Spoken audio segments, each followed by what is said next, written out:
Hi friends, మొదటిసారి Mehab channel వీడియోస్ని వారు సబ్స్క్రైబ్ చేసుకోండి. తెలంగాణలో ఈ 3 నోటిఫికేషన్లు ఇప్పుడు ఆర్థిక శాఖ కూడా ఆమోదించింది. మరి నోటిఫికేషన్స్ ఎప్పుడు వచ్చే అవకాశం ఉన్నది సార్ అనేసి చాలామంది చెప్తున్నారు. సో వారి కోసం వీడియో చేయడం జరుగుతుందండి. సో మనకు పంచాయతీ సెక్రటరీకి సంబంధించినటువంటి నోటిఫికేషన్స్ అయినా సరే, తర్వాత ఈఓ నోటిఫికేషన్ అయినా సరే, తర్వాత ఎఫ్బిఓ సంబంధించినటువంటి నోటిఫికేషన్స్లో మరి ఈ నోటిఫికేషన్ సంబంధించినటువంటి ఖాళీలు కూడా మరి 33 డిస్ట్రిక్ట్స్ వైజ్గా ఎఫ్బిఓ సంబంధించిన అయినా సరే, తర్వాత ఈఓ సంబంధించినటువంటి నోటిఫికేషన్స్ అయినా సరే, 33 జిల్లాల వారీగా పంచాయతీ సెక్రటరీ ఖాళీలకు సంబంధించినటువంటి వివరాలు కూడా మరి ఇక్కడ మనకు ఆల్రెడీ రావడం జరిగింది. సో ఈ నేపథ్యంలో మరి ఈ 3 నోటిఫికేషన్స్లు మరి ఎప్పటికల్లా వచ్చే అవకాశం ఎక్కువగా ఉన్నది అని కనుక చూసుకున్నట్లయితే, మనకు పంచాయతీ సెక్రటరీకి సంబంధించినటువంటి నోటిఫికేషన్స్ ఏదైతే ఉన్నాయో, సో ఈ ఇయర్ ఎండింగ్ వరకు ఎక్స్పెక్ట్ చేయడానికి అవకాశం ఉన్నటువంటి నోటిఫికేషన్స్ ఆల్రెడీ మనకు మరి 33 జిల్లాల వారీగా మరి ఇక్కడ వివిధ రూపంలో ఖాళీల వివరాలు ఇవ్వడం జరిగింది. ఆదిలాబాద్లో 58, భద్రాద్రి కొత్తగూడెంలో 52, హనుమకొండలో 14, హైదరాబాద్లో 1 కూడా లేదండి 0, జగిత్యాలలో 28, జనగామలో 64, భూపాలపల్లిలో జయశంకర్ భూపాలపల్లిలో 49, జోగులాంబ గద్వాల్లో 27, కామారెడ్డిలో 68, కరీంనగర్లో 23, ఖమ్మంలో 40. సో ఈ విధంగా చూసుకున్నట్లయితే దాదాపు కూడా మరి అన్ని డిస్ట్రిక్ట్లకు సంబంధించినటువంటి దాదాపు 33 జిల్లాలకు సంబంధించినటువంటి నోటిఫికేషన్స్ సంబంధించినటువంటి రాబోతుందండి. సో ఇక్కడ తర్వాత మనకు మంచిర్యాలలో 14, తర్వాత వచ్చేసరికి మెదక్లో 36 పోస్టులు, తర్వాత మేడ్చల్లో 18 పోస్టులు. సో ఈ విధంగా మొత్తం కూడా 33 డిస్ట్రిక్ట్స్ వైజ్గా మరి ఇక్కడ ఖాళీలతో ఇవ్వడం జరిగింది. ఈఓ సంబంధించినటువంటి నోటిఫికేషన్స్, నెక్స్ట్ నోటిఫికేషన్స్ ఏదైతే ఉన్నదో, so extension officer, executive officer grade 1 అనేసి చెప్తున్నాము. సో దాదాపుగా ఈ నోటిఫికేషన్స్ కూడా మరి గతంలోనే గ్రూప్ 2లో భాగంగా టీజీపీఎస్సీ విడుదల చేసింది.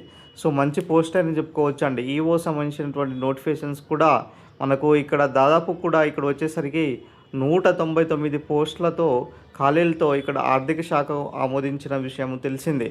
సో డిగ్రీ క్వాలిఫికేషన్స్తో మరి ఈ నోటిఫికేషన్స్ అయితే రాబోతుంది కాబట్టి సో విద్యార్థులు గమనించాలి. సో ఈ నోటిఫికేషన్స్ను సో మంచిగా కనుక వినియోగించుకున్నట్లయితే మీరు ప్రభుత్వ ఉద్యోగంలో స్థిరపడే అవకాశాలు ఎక్కువ కనిపిస్తున్నాయండి. సో ఇవన్నీ కూడా ఆల్మోస్ట్ ఆర్థిక శాఖ ఆమోదించిన నోటిఫికేషన్సే అండి. సో 100% తెలంగాణలో అప్కమింగ్ వచ్చేటటువంటి నోటిఫికేషన్స్లో ఈ నోటిఫికేషన్స్ మనకు ఇక్కడ ప్రధానంగా కనిపించేటటువంటి సిచ్యువేషన్స్ అయితే కనిపిస్తున్నాయండి. సో ఈ విధంగా చూసుకున్నట్లయితే తర్వాత వచ్చేసరికి మనకు ఫారెస్ట్ బీట్ ఆఫీసర్ ఉద్యోగాలండి. మనకు ఎఫ్బిఓ సంబంధించినటువంటి ఉద్యోగాలు అంటారు. దాదాపుగా 1393 పోస్టులతో ఆల్రెడీ ఆర్థిక శాఖ గతంలోనే ఆమోదించింది. మరి ఈ సంబంధించినటువంటి నోటిఫికేషన్స్ మరి ఇప్పటి వరకు నోటిఫికేషన్స్ అయితే విడుదల చేయలేనటువంటి పరిస్థితి. సో కాబట్టి మరి ఈ నోటిఫికేషన్స్ కూడా డిస్ట్రిక్ట్స్ వైజ్ కూడా ఇక్కడ మనకు ఖాళీలతో సంబంధించినటువంటి అప్డేట్ కూడా ఇక్కడ ఇవ్వడం జరిగిందండి. సో ఈ నోటిఫికేషన్స్ కూడా మరో 1 వీక్లో ఈ నోటిఫికేషన్స్ కూడా మరి ఈ లోపల కూడా ఎఫ్బిఓ వచ్చే అవకాశాలు కూడా కనిపిస్తుంది. సో మనం చూస్తూనే ఉన్నాం ఆల్రెడీ డైట్ కాలేజ్ లెక్చర్ పోస్టులు కూడా రీసెంట్గానే టీజీపీఎస్సీ యొక్క నోటిఫికేషన్స్ కూడా విడుదల చేయడం జరిగింది. తర్వాత వచ్చేసరికి ఇక్కడ ఎఫ్బిఓ సంబంధించినటువంటి నోటిఫికేషన్స్ కూడా ఇప్పుడు మనకు ఇచ్చేటటువంటి సిచ్యువేషన్స్ అయితే కనిపిస్తుంది అనమాట.